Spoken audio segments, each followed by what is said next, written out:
Hello guys. तो मैं आप लोग इंतज़ार कर रहे होंगे कि सेकेंड वीडियो मेरा पूजा वाला बृहस्पति पूजा वाला क्यों नहीं आया है। तो गाइस मैं थोड़ा सा अपने काम में व्यस्त हो गया था, इसलिए लेट हो गया है। मैं जस्ट अभी मार्केट से आया और अब मैं उसको अपलोड कर रहा हूँ। आप लोग वीडियो को ज़रूर वॉच कीजिए और लाइक सब्सक्राइब कीजिए। मेरा लाइक और सब्सक्राइब बहुत कम हो रहा है दोस्तों, तो प्लीज़ हमको सपोर्ट कीजिए। आप ही लोग पर मैं इतना इतरा रहा हूँ, तो आप लोग प्लीज़ सपोर्ट कीजिए और मेरे चैनल पर इसी तरह लगे रहिए और देखते रहिए अच्छे अच्छे ब्लॉग। आइए चलते हैं तो मेरा बृहस्पति पूजा का सेकेंड पार्ट वीडियो देखने के लिए, और लाइक कमेंट्स और श्रद्धा शक्ति सहित जिसकी जितनी शक्ति हो उसके समान ही पूजन करें, तो इससे बृहस्पति भगवान प्रसन्न होते हैं। बृहस्पतिवार व्रत कथा की पहली कहानी। पूर्व काल में एक बड़ा प्रतापी राजा राज्य करता था, जो बड़ा ही दानी और ब्राह्मण, गुरु, देवता और पितरों की पूजा करने वाला था। उसकी साधुता, धार्मिकता समस्त देश में प्रसिद्ध हो गई थी। उसके द्वार से कोई याचक निराश होकर नहीं जाता था। वह नित्य देव मंदिरों में दर्शन करने जाता। प्रत्येक गुरुवार को वह बृहस्पति भगवान का व्रत रख कर पीले वस्त्र, पीले फल फूल और नैवेद्य आदि से उसकी पूजा करता हुआ दीन दुखियों को सहायता में सर्वदा तल्लीन रहा करता था। परंतु वह जितना ही धार्मिक था, उसकी रानी उतनी ही अधार्मिक और बुद्धिहीनता थी। उसने अपने राजा की यह बातें और धार्मिकता, दान पुण्य करना अच्छा नहीं लगता था। वह दिन रात अपने ऐश आराम में लगी रहती और मनमाने सब कार्य किया करती थी। दान पुण्य और देव दर्शन, दीन दुखियों की सहायता में उसका मन कदापि न लगता था, तथा वह बड़ी ही कृपण थी। वह धर्म कार्य से राजा को भी कभी मना करती थी और कहती थी कि आप यह सब क्या करते हो, किंतु वह धार्मिक राजा नियम पूर्वक अपने सब कार्य किया करते थे। इसका नतीजा यह था कि राजा की धर्मशीलता से रानी का कोई अनिष्ट नहीं होता था और सारी प्रजा सुख से अपने घरों में निवास करती थी। एक दिन राजा जब वन में शिकार को चला गया और रानी अपनी दासियों सहित घर पर निवास करती थी, तब संयोगवश उसी दिन वहां एक साधु का वेश धारण करके हुए बृहस्पति जी राजा के द्वार पर भिक्षा मांगने आ पहुंचे। उन्होंने राजद्वार पर आकर राजा की जय मनाई और भिक्षा की याचना की। राजा तो घर पर था नहीं। रानी ने कहा, हे साधु, जाइए, इस समय राजा यहाँ नहीं है, तो भिक्षा और दान देते हैं, बिना उनके कौन देगा। साधु महाराज ने कहा, रानी जी, आप तो विद्वान हैं ही, मुझ भिक्षु को कुछ भिक्षा देने में आप ही समर्थ हैं। रानी ने कहा, महाराज, मैं इस तरह के झंझटों में नहीं पड़ना चाहती। इस दान पुण्य से मैं बहुत घबरा गई हूँ। व्यर्थ एक पवारा खड़ा रहता है, फिर मुझे गृह के कामों में अवकाश नहीं मिलता। यह सब काम राजा साहब करते हैं, उन्हीं के लिए योग्य है, परंतु मैं समझती हूँ कि इस धनी से तो निर्धन रहना ही अच्छा है, क्योंकि यह सब बहुत सा बखेड़ा तो नहीं करना होता। क्या आप कोई उपाय जानते हैं जिससे यह धन न रहे, मुझे शांति चैन मिले? यदि आप जानते हो तो बतलाएं। बृहस्पति भगवान ही तो वहाँ साधु बनकर आए थे। उन्होंने कहा, यह तुम क्या कह रही हो? भला संसार में ऐसा भी कोई होगा जिसने संतति और धन न प्यारा हो? भला इससे कोई भी दुखी हो सकता है? हे देवी, इन दो बातों को तो सभी को चाह रहती है, चाहे कोई धर्मात्मा हो अधर्मी हो, सभी धन की इच्छा करते हैं। इस धन की महिमा को तो मैं क्या कहूँ। ऋषि, धर्मात्मा, अधार्मिक, सभी को धन की सब प्रकार से आवश्यकता पड़ती है। यदि तुमको भगवान ने धन दिया है तो उसका सदुपयोग करो। महात्मा कबीर ने कहा है, भूखे को भोजन, नंगे को चीर, प्यासे को नीर, इतना बांटे सब सत्य कबीर। तुम्हारे पास धन्य है तो भूखे मनुष्य को भोजन कराओ, पोसरे बैठाओ, जिनके वस्त्र न हो उन्हें वस्त्र दो। इस प्रकार अन्न, वस्त्र और जल का दान करो।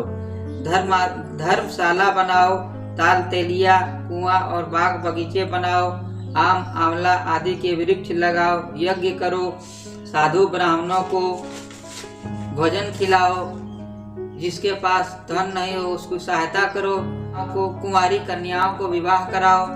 इस प्रकार कितने ही यहाँ दया आदि धर्म के कार्य हैं तुम्हें, जिन्हें तुम कर सकती हो। यह क्या कहना है कि सब धन नष्ट हो जाए और मैं चैन की सांस लूं?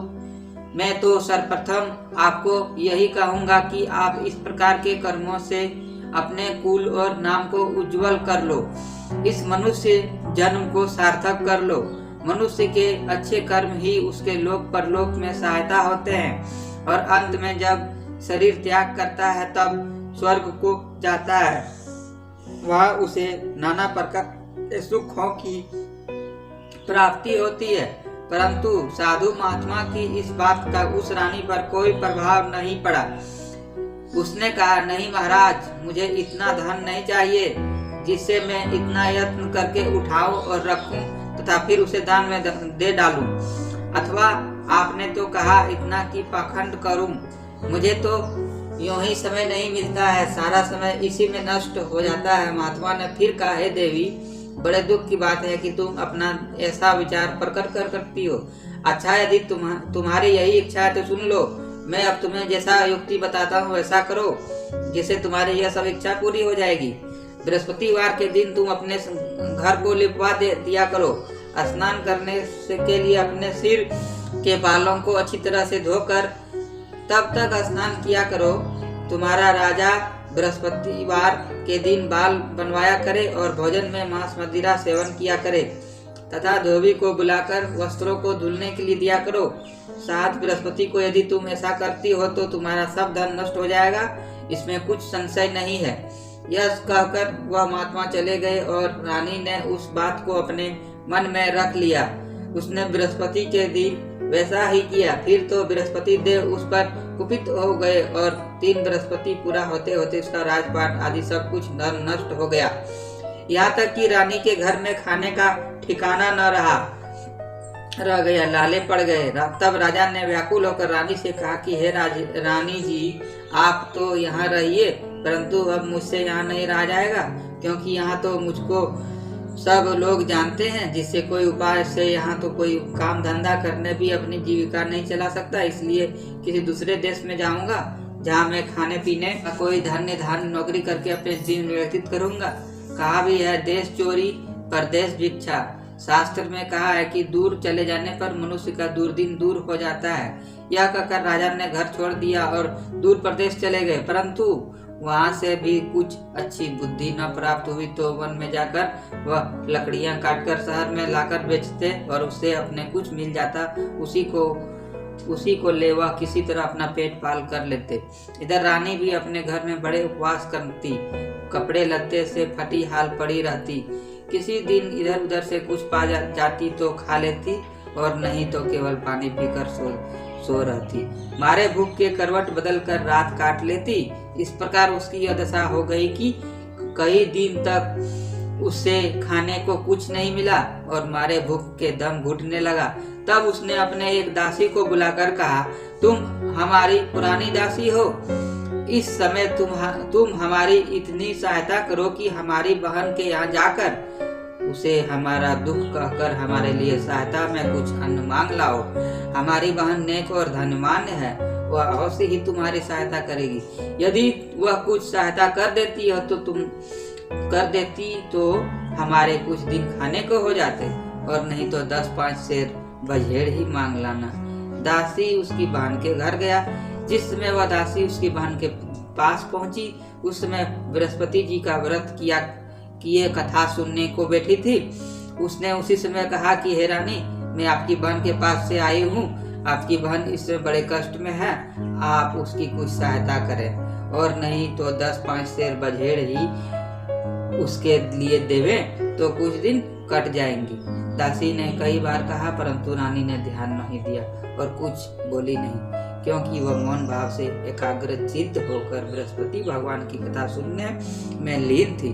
जब रानी कुछ न बोली तो वह मन में उदास होकर अपने घर को लौट उस रानी के पास चली आई जिसने उसे भेजा था, और आकर रानी से कहा कि आपकी बहन तो बड़ी घमंडी है, वह सहायता और बेझड़ क्या देती, उसने तो मुंह से एक बात भी नहीं की। उसे सुन रानी ने कहा, यह उसका दोष नहीं है, सब अपने बुरे दिन की बात है।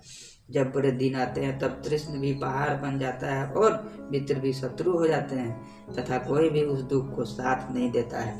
इधर तो इस बात बृहस्पति की कथा सुनकर उठी तो उसने ख्याल हुआ कि मेरी बहन की दासी आई थी और व्रत की कथा सुनने में मैंने उसे कुछ बात नहीं की। यह बात को विचार कर किंचित शांत रही और भाव भक्ति से पूर्ण सप्रेम विष्णु जी का पूजन किया।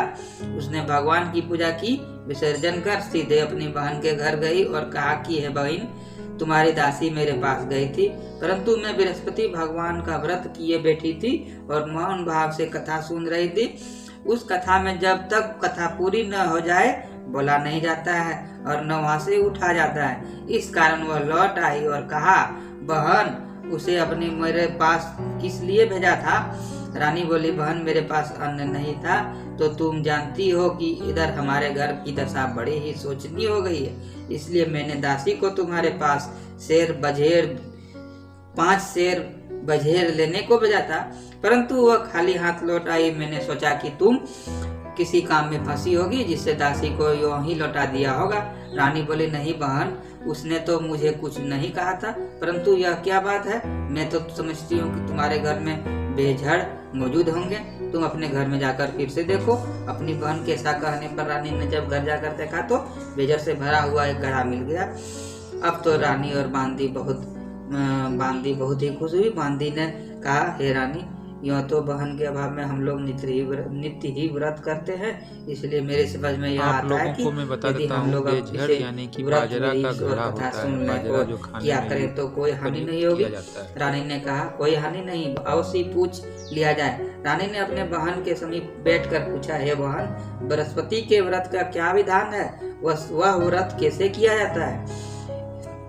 उस धार्मिक रानी ने कहा, बहन, बृहस्पति भगवान की कथा में कोई विशेष झंझट नहीं करनी पड़ती है, केवल चने की दाल और मुनक्का से विष्णु भगवान को केले की जड़ में पूजन करना चाहिए, तथा वहाँ दीप दान भी करें और अर्थात दीपक जलाएं। उस दिन पीला भोजन करें और कहानी सुने।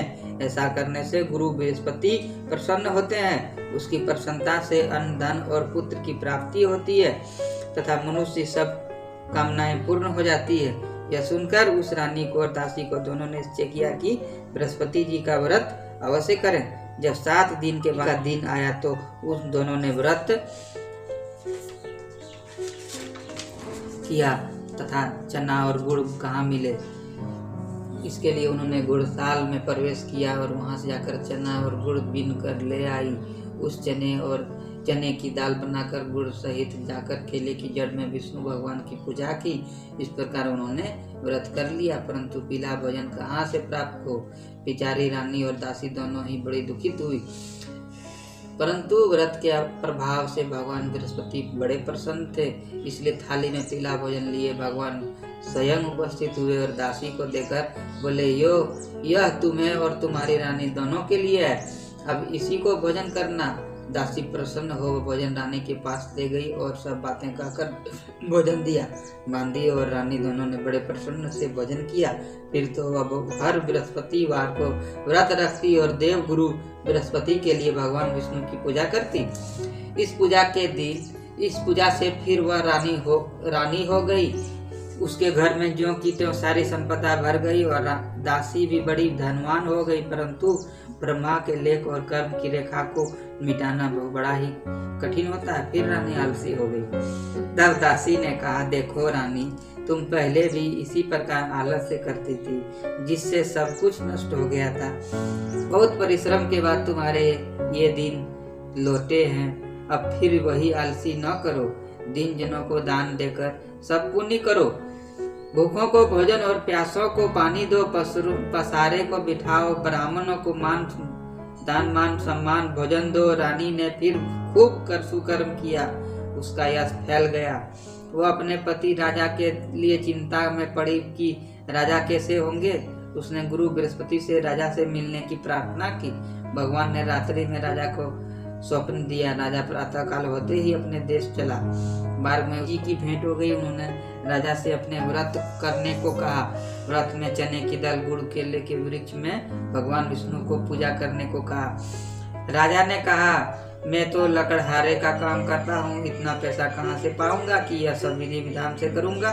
साधु के वेश में आए बृहस्पति जी ने कहा, अगले बृहस्पतिवार को व्रत करके तुम देखो तो सही, तुमको रोज से दुगुना धन। कथा समाप्त हो गई है और उसके बाद आरती होगी, जो कि बाद में हम उसको अपलोड करेंगे। धन्यवाद। तो 2 भाग में पूजा समाप्त हो गया, कथा भी समाप्त हो गया। अब तीसरा जो अंतिम भाग में आप लोगों को दिखाऊंगा इसके बाद, उसमें आरती है और उसके बाद जो अंतिम विधि विधान है उसको उसे रहो। धन्यवाद।